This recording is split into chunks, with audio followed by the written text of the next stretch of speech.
Hello, everyone, and welcome back to Clocked In with the Press, hosted at Altman Studios in beautiful downtown Brentwood, California. In this podcast, we highlight individuals and organizations that deserve your attention. This is your host, Melissa Van Ruiten, clocking in. Today, we're welcoming back Oakley City Manager Josh McMurray. If you are a regular listener and enjoy our show, or if you're just joining us for the first time, we'd love it if you'd be willing to leave us a review on your favorite podcast platform. Before we jump into today's episode, let's hear a quick word from our sponsor. Today's episode is sponsored by our friends at Sip and Scoop in downtown Brentwood. Sip and Scoop delivers smiles for miles, sip by sip, and scoop by scoop. Gelato, Italian ice, and signature coffee beverages are just a few of the delicious treats on their menu. Stop by Sip and Scoop at 234 Oak Street in downtown Brentwood to get your fix. They're also on DoorDash. Welcome back, Josh. We're so happy to have you here with us again on Clocked In. For those who have missed your prior episode, why don't you go ahead and start and give us a brief introduction? Great, Melissa. I really appreciate you welcoming me back for the second time. I am the city manager of the city of Oakley. I've worked for the wonderful city of Oakley for 14 years. Prior to that, I worked for both the city of San Diego and the city of Santee in San Diego County. I graduated from San Diego State with my bachelor's and master's in public administration. So I'm kind of doing what I went to school for right now. And while at the city of Oakley, I've worked multiple positions in the city. I started out as an associate planner, and prior to me being appointed city manager, I was the community and economic development director. Very cool. What has been your favorite part about working for Oakley? I just love serving the public. I've been a lifelong civil servant. I've dedicated my career to local government specifically. I believe we have the greatest impact to people's lives and their quality of life. And really just being able to work with the community on a daily basis, I think, is the thing I love about the job the most. Wonderful. And I know that there are some exciting things in store for Oakley. Why don't you just give us a little bit about what is new in Oakley since last time we spoke? Yeah, so since last time we spoke, we formally adopted our strategic plan. So it's Oakley SP 27 Plus is the name of the plan. It has 6 areas of focus and 3 sub-areas of focus within those 6 sub-areas, and has over 180 objectives for the city to complete over the next 5 years.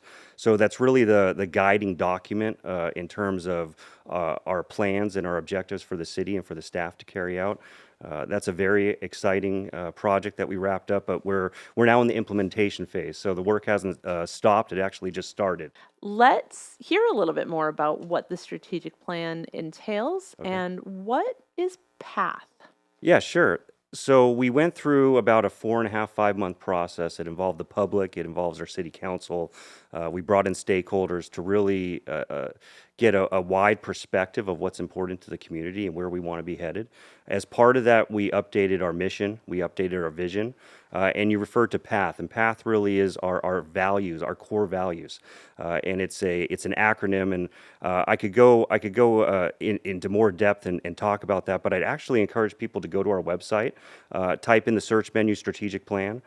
You'll be able to pull up a strategic plan page, and it'll walk you through our mission, our vision, and our core values. And the acronym PATH is really something we're embracing because we're on this journey together. We're trying to accomplish many different things. The work that the city staff does on a daily basis is immense. We have many jobs to carry out on a daily basis, and the PATH really guides our actions and our statements and who we are as an organization. So it's very exciting, but it's on our website, and I encourage people to take a look and see what it's all about.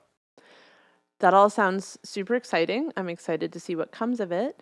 And definitely check out the website. I mean, you can find so much great information even beyond the strategic plan.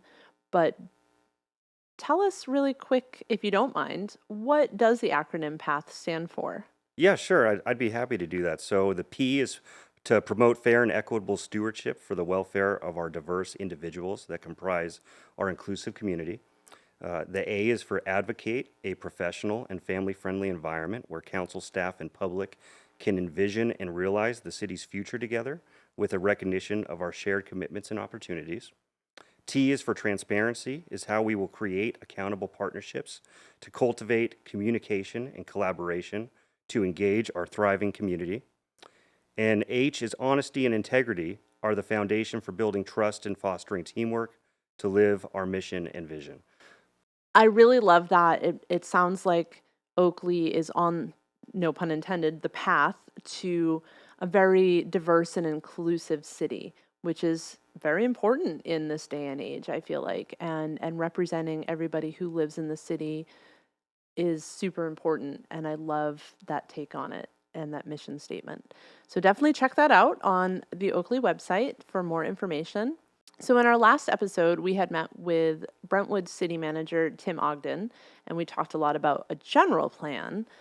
What is the difference between the strategic plan that we just spoke about here and a city's general plan? Yeah, no, that's a great question. Happy to answer that. So the general plan, and Oakley's general plan was just updated. So we just did a somewhat comprehensive update to the general plan. And typically a general plan is known as the constitution of the city. So it really is, how is the city going to develop, and how are we going to guide development over a specified period of time? And typically a general plan is about 20 years. Sure. So it's kind of the constitution that guides development and growth in the city.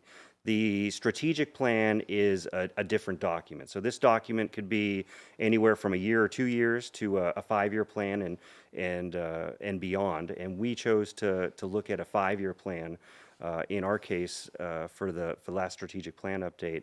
And it really gets into our tasks on almost not a daily basis, but really what should we be doing throughout the year and throughout the 5 years to implement the goals of not only the city council, but the public who was involved in creating the strategic plan. So they're two quite different documents. One, we look at both documents on a daily basis, and our anything from our staff reports that are being presented to our city council at city council meetings. We want to make sure there's consistency with our strategic plan. We also want to make sure, when relevant, there's consistency with our general plan. So they both guide what we do on a daily basis, but they're definitely distinctly different. Wonderful. Another big topic lately is the cycle 6 of the regional housing needs allocation, which is for every city in California, and it kind of constitutes what the build out needs to be for homes in certain income groups. And the reasoning behind it, like we said, is there are some cities who they weren't providing or permitting enough homes for low income and very low income and even moderate income, as the case may be.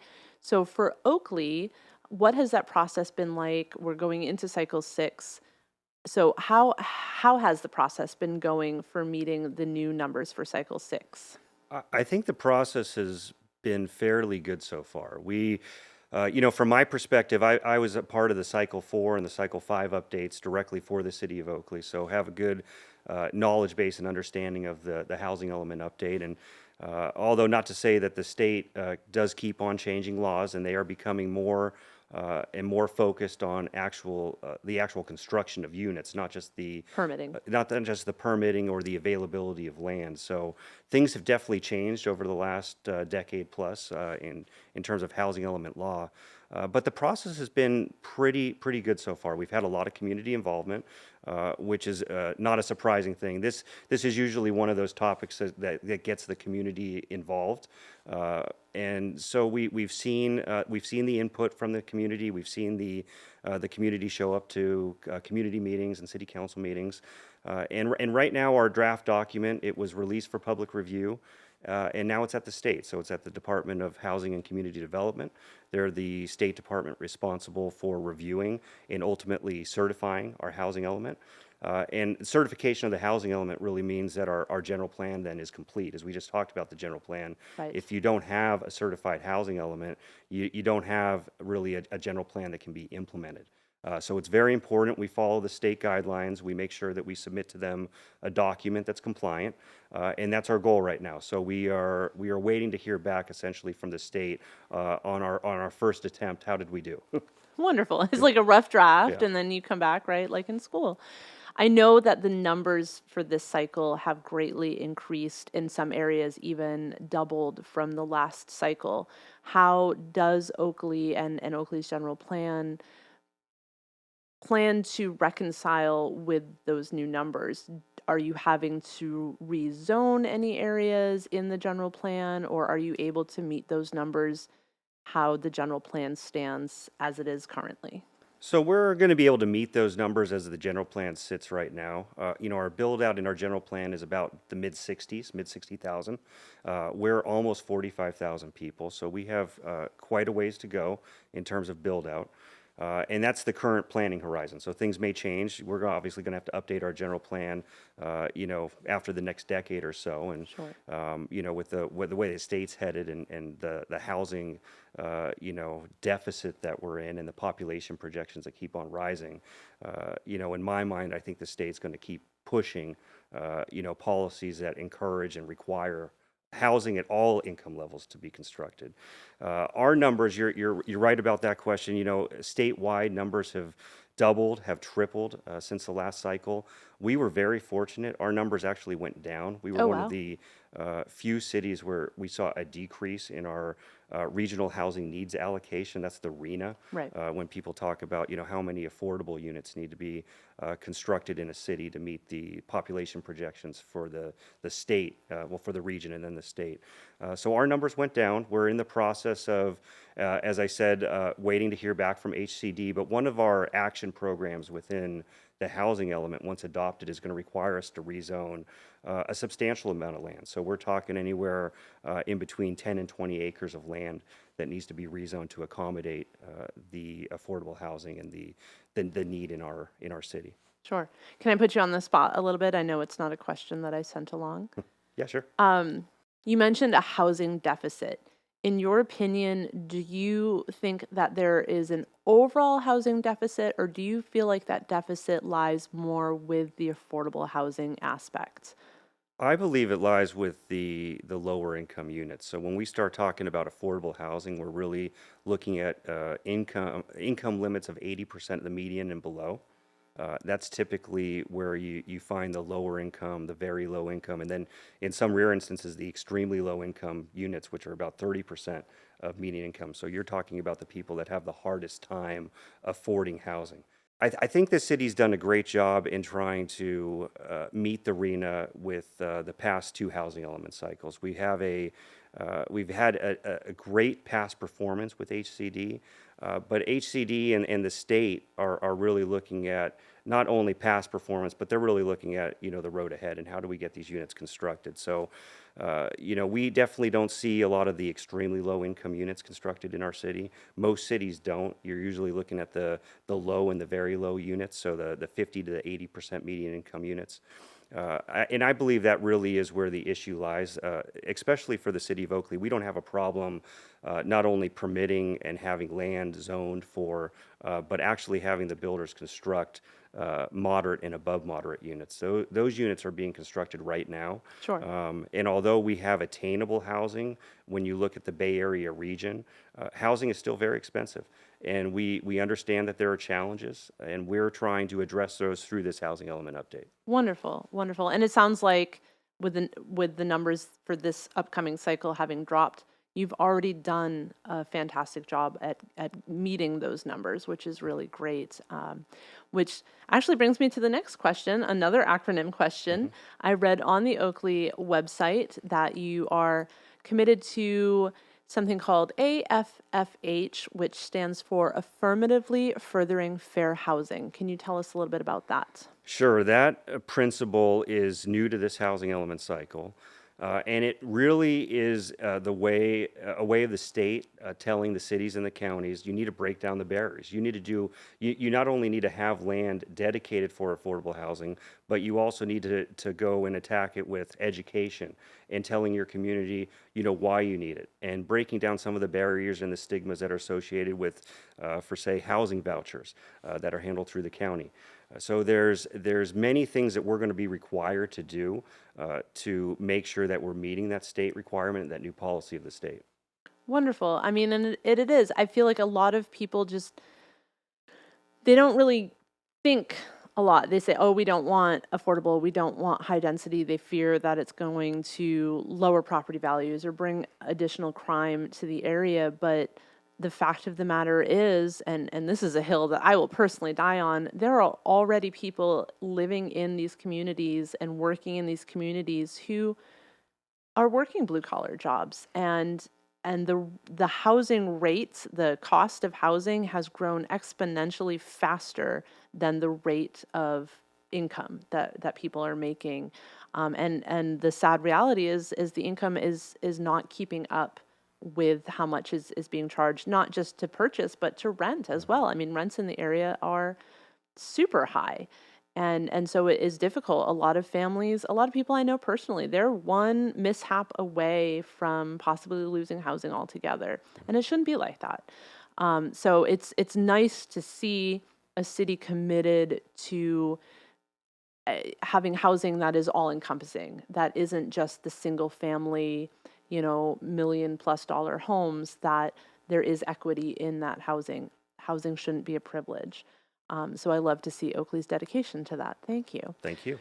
We are going to take another quick break to hear from this episode's sponsor, but stick around. We have a lot of great stuff still to talk about when we come back.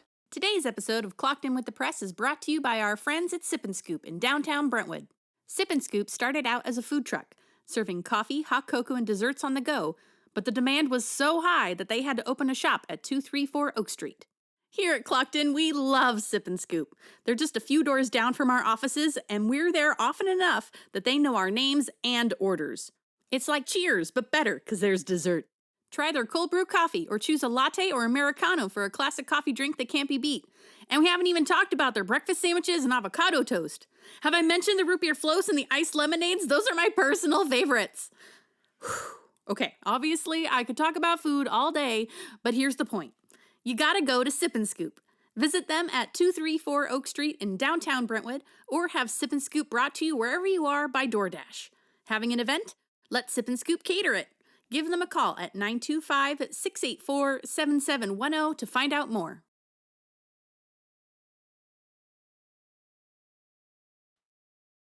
Thanks so much and welcome back. So shortly continuing on the topic of affordable housing, Oakley recently just sold some parcels of land to the Yellow Roof Foundation in order to build some affordable housing units. Tell us a little bit about that.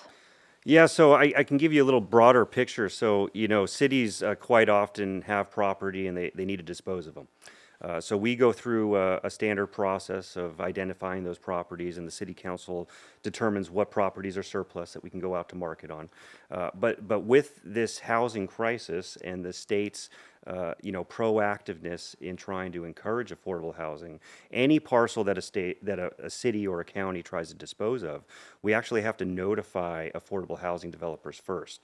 And we give them the first kind of right of refusal to negotiate a purchase for affordable housing. Interesting. That actually, I was not aware of that. That's kind of cool. Yeah, so we, through this process, identified several properties we wanted to dispose of. The 3 lots on Teakwood were some of those parcels. We went out to these affordable housing developers, and we got a response from the Yellow Roof Foundation. And they've had recent success in the city of Pittsburgh. They're also looking at other areas to build, and they completely build affordable units, and they do it in such a way where they get all of and they're home builders. So this is DeNova Homes, and this is their foundation, their not-for-profit foundation.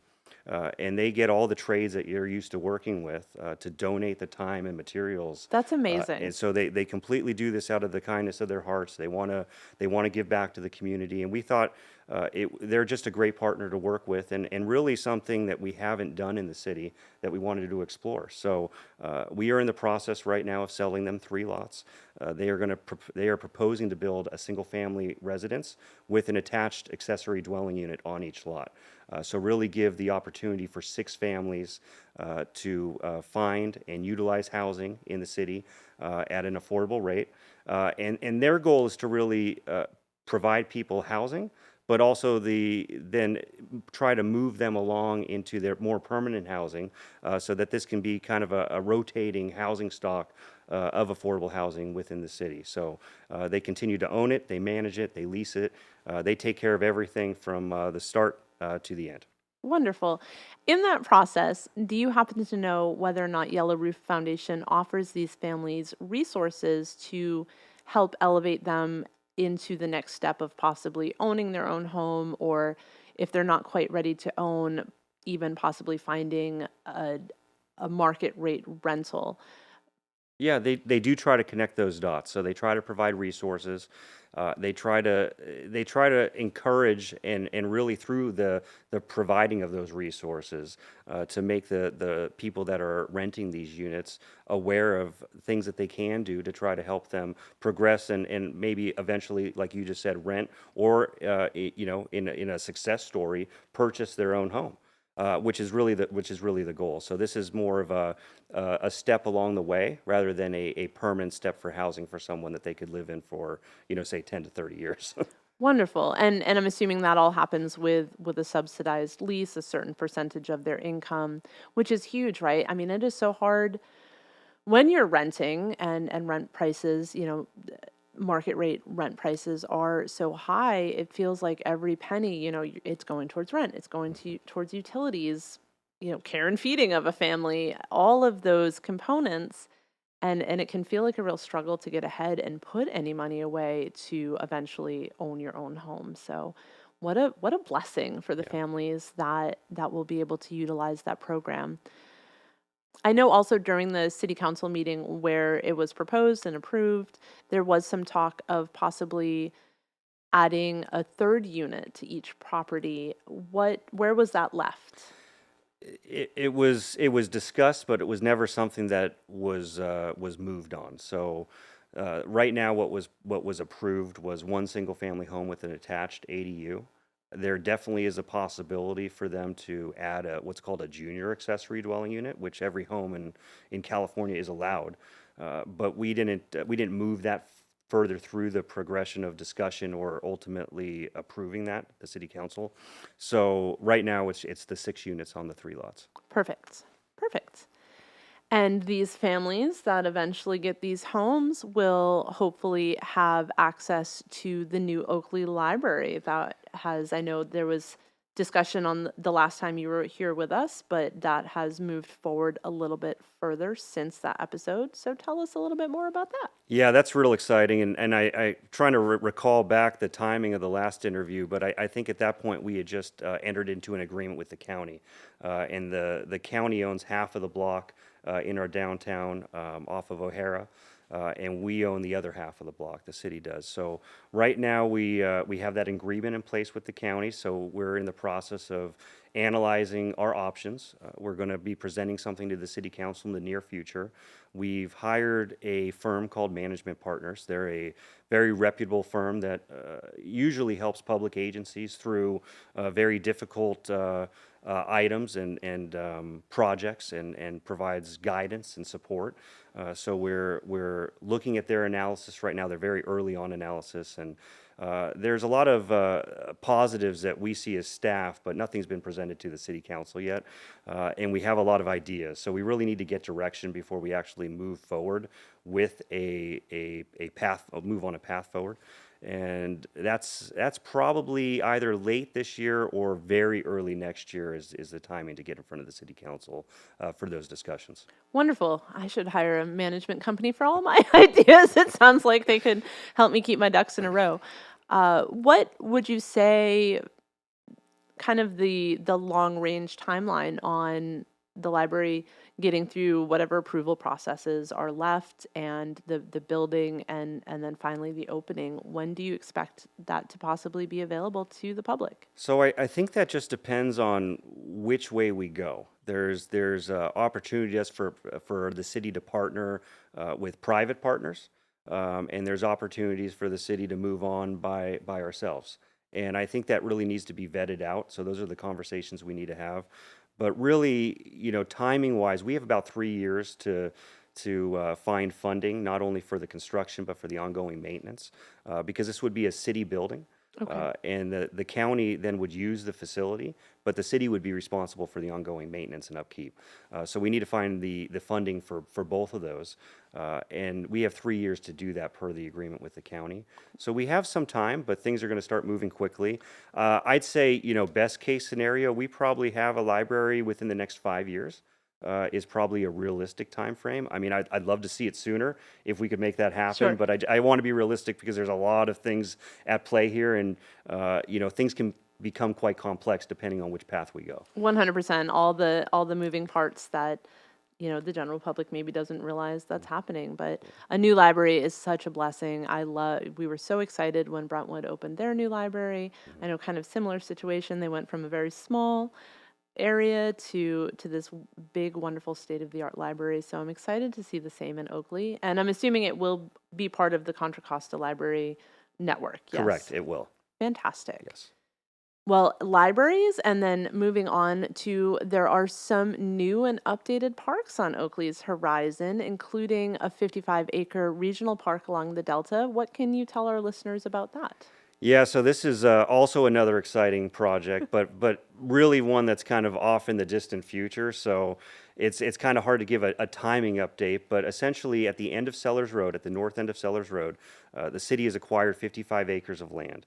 And that was a result of 2 decades ago discussions with property owners. They had entitlements in the county prior to the city incorporating for construction of homes north of the Contra Costa Water District's canal that Okay. has since been encased around these properties on Sellers on both the west and the east side. So a long time ago, that these properties were negotiated, and ultimately the city is now the holder of these 55 acres, and it's a real exciting opportunity because we have the opportunity to build really what could be a regional draw to the area. So we have over the years master planned the park site.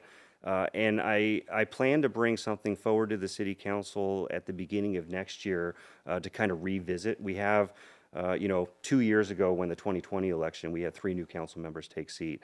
The election that's going to happen November 8th of this year, we're guaranteed to have 2 new council members as a result of that election. So a fairly new council from my perspective, and going into the new year to really kind of kick things off, especially with that 55-acre site. I'd like to get some more defined planning on it, and exactly what are the needs of the community now, and what are the wants of the city council now, and how can we incorporate that into a plan. And what's so important about having a plan is it allows us to then go out and try to secure some grant money, because we're talking about something that's probably in the neighborhood of 55 to 65 million dollars, Sure. and who knows, in 5 or 10 years that's just going to jump. Prices are constantly increasing for construction, and we can't do anything cheap as a city, and so we really need to try to leverage resources, to try to come up with 55 to 65 million dollars on the city side. It'd be very difficult for us to do that, but if we can attack a park in phases, and attract some grant monies to that, I think we have a great story to tell. We have a great spot for a facility in the East County. We just need to find the money to help construct it. Sure. Now, have you talked with East Bay Regional Parks at all? I mean, obviously, Big Break in Oakley is a wonderful East Bay Regional Park. Have you talked about any sort of partnership with them on this park, or somehow expanding it to connect with Big Break? What does that look like? Or does maybe even East Bay Regional offers grants? I don't actually know. So Yeah, there's we're probably looking at grants at the state level. Okay. We have been talking to East Bay Regional Park specifically because right adjacent to the park site is the tidal wetland restoration project that the State Department of Water Resources is in their last stages of finishing up. So they do have another phase of that restoration project, but the majority of the project is wrapping up, and there's connectivity with trails that East Bay Regional Parks District will maintain on that site. There's trails that the city will maintain, and these all lead into our 55-acre site. So there's definitely discussions and conversations and a whole lot of opportunity for collaboration here. Wonderful. And I love the environmental diversity that we have in this area. Being on the Delta, Oakley even more so than Brentwood, You have marshland. I mean, you go out to Round Valley from Brentwood, and you have hills and um, valley oaks and just the different flora and fauna of the areas, and it's a wonderful learning opportunity. In fact, my older son's class, I believe, was out in that area. I don't know if it was the 55 acres owned by Oakley or if it was part of the restoration, but they went out last year and did a little science experiment, sort of collecting specimens and whatnot, and he had such a blast. And we're an outdoorsy family to begin with, so any new park, I'm like, yes, get it done. I can't wait to see it. I know that there is an old property out there, right? It used to be, was it a dairy farm?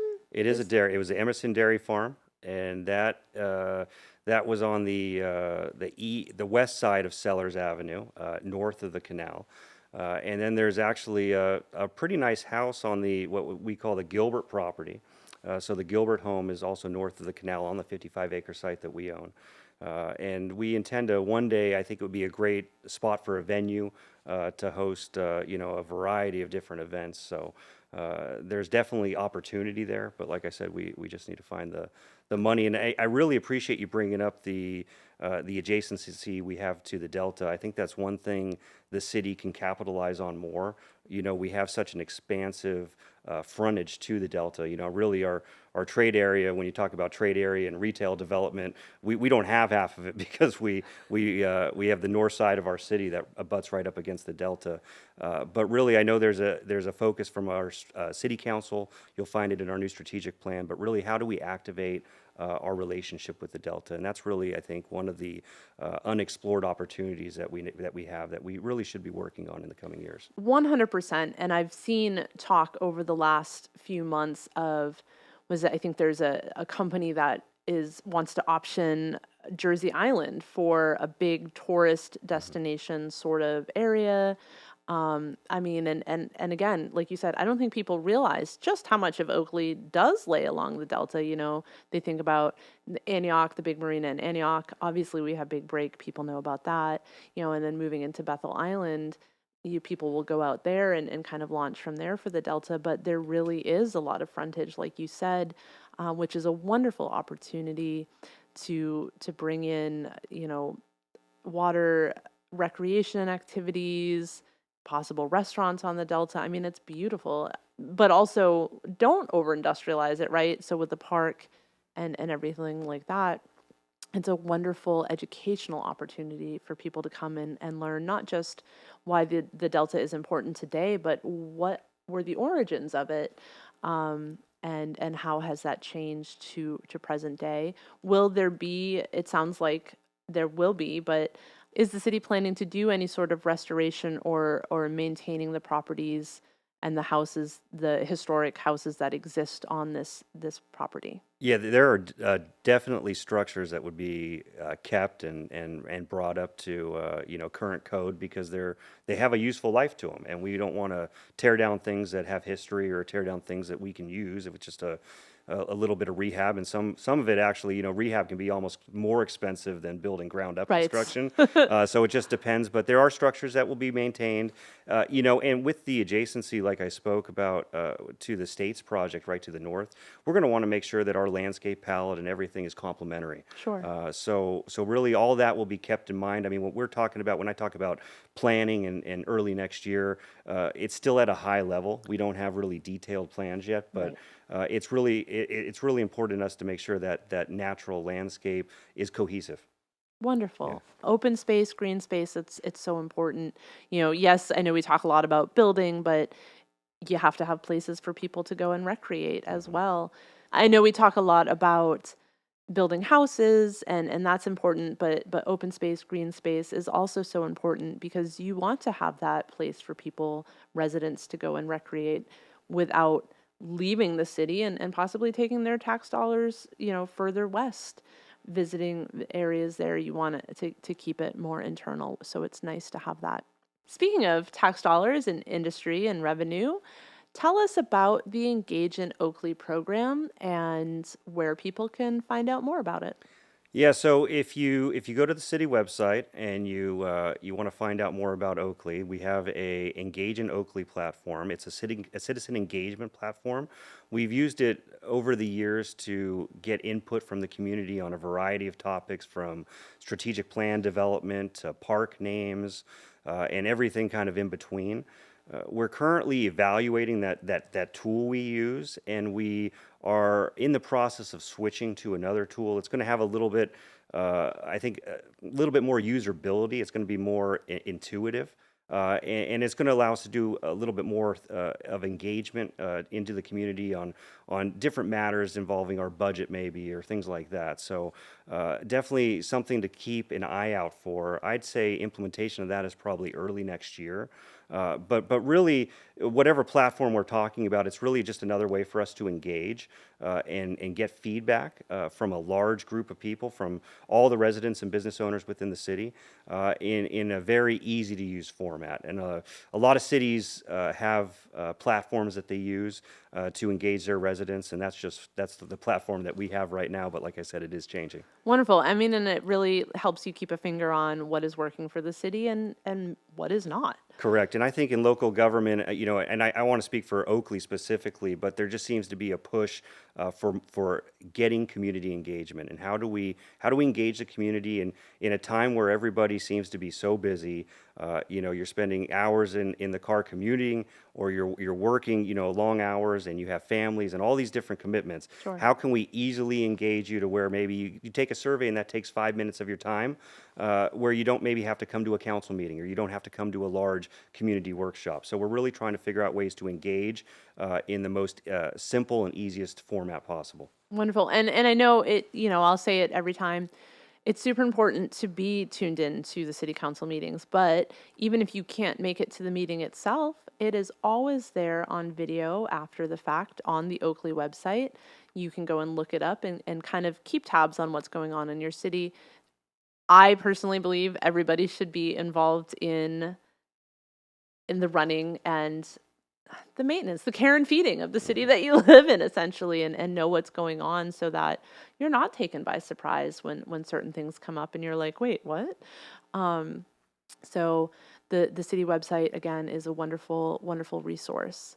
It is, and I would just quick plug on that. We have Oakley Outreach that goes out every week, and it has a city council and a planning commission debrief piece of it. So if there was a planning commission or a city council meeting that week, it goes out. We will debrief the entire meeting, what actions were taken, what proclamations, what presentations were given. So the community doesn't even have to take the hours to watch the video. They can find out in a quick 1 minute read what happened in their city that week. Wonderful. I mean, and some of those city council meetings, they can get a little lengthy for sure. Yeah, So, and I know, but in the last couple of months, right, you've just started back to in-person council meetings as well. Yeah, we actually came back July of last year to in-person council meetings. So we've been doing it we were the first city in the county Okay. to do in-person coming out of this pandemic. And we've maintained that since then. So we haven't gone back. I apologize. I didn't realize that you had started over a year ago back in person. I know I joke all the time, time's not real. So speaking of in person and back to events, the Heart of Oakley Festival is coming up. Tell us why people should check it out. Yeah, great you brought that up. Great event coming up. It's on September 24th. It's in the heart of our downtown. It's right at Civic Center Plaza, and it's from the hours of 11 a.m. to 5 p.m. And it's one of the 30-plus events that our city puts on throughout the year. And this is really one of the bigger events in our downtown. So we close off Vintage Parkway to Norcross. The street's closed. We have about 60 vendors. We have food trucks. We have beer and wine being sold. We have activities for the kids, live music, entertainment. So really all-encompassing, family-friendly environment.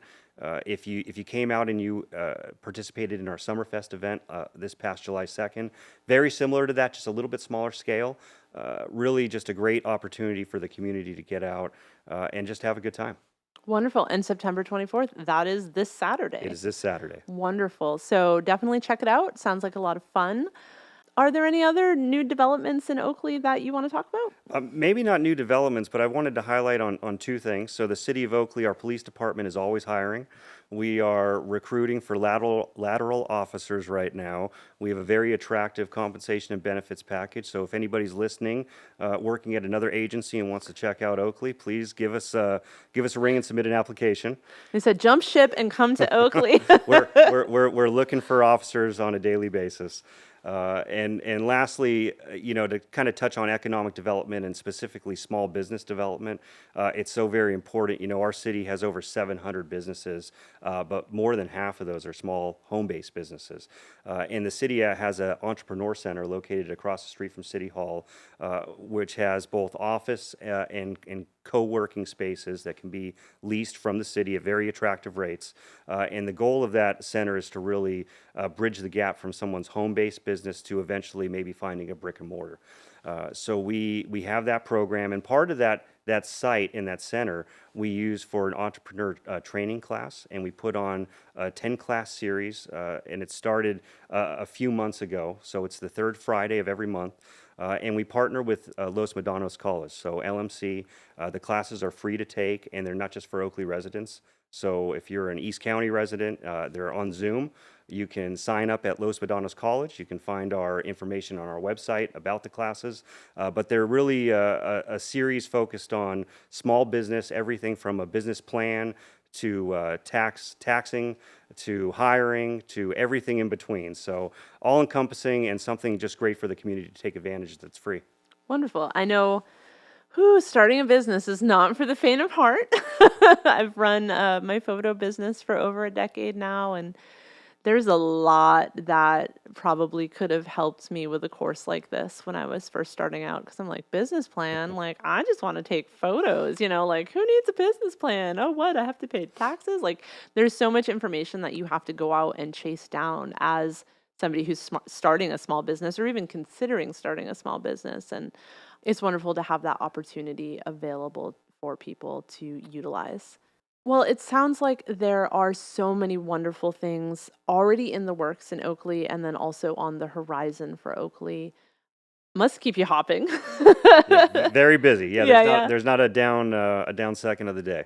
Well, we really appreciate you taking some time out of all of the busyness of everything to meet with us and do a second interview with us. We really love just kind of checking in, touching base, seeing, hey, what's going on with the city? It's been 6 months since we last chatted. And, as we both know, a lot can happen in 6 months in the course of running a city. So maybe we will see you again in another 6 months and we'll touch base again. But for today, that is it for this episode of Clocked In with the Press. Again, many, many thanks to Josh for being here and taking the time to sit down and chat with us. And many thanks to you, our listeners. We appreciate your support. And once again, we'd love for you to leave us a review on Apple Podcasts, Spotify, or wherever you listen to our show.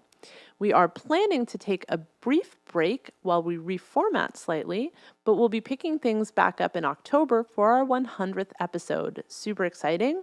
We'll be talking to Contra Costa Supervisor Diane Burgess for that episode. If you would like to read more news stories of East Contra Costa County, you can do so through our website at www.thepress.net or through our Twitter, Instagram, and TikTok at thepress_net.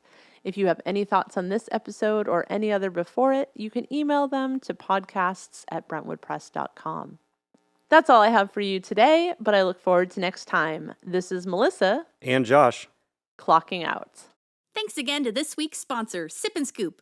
Remember that feeling of hearing the ice cream truck coming down the street as a kid? Bring back that feeling by visiting Sip and Scoop. They started out as a truck too, and now they have a brick and mortar shop right here in Brentwood, so you don't have to chase them down the block. Sip and Scoop has all kinds of high-quality desserts to satisfy any sweet tooth.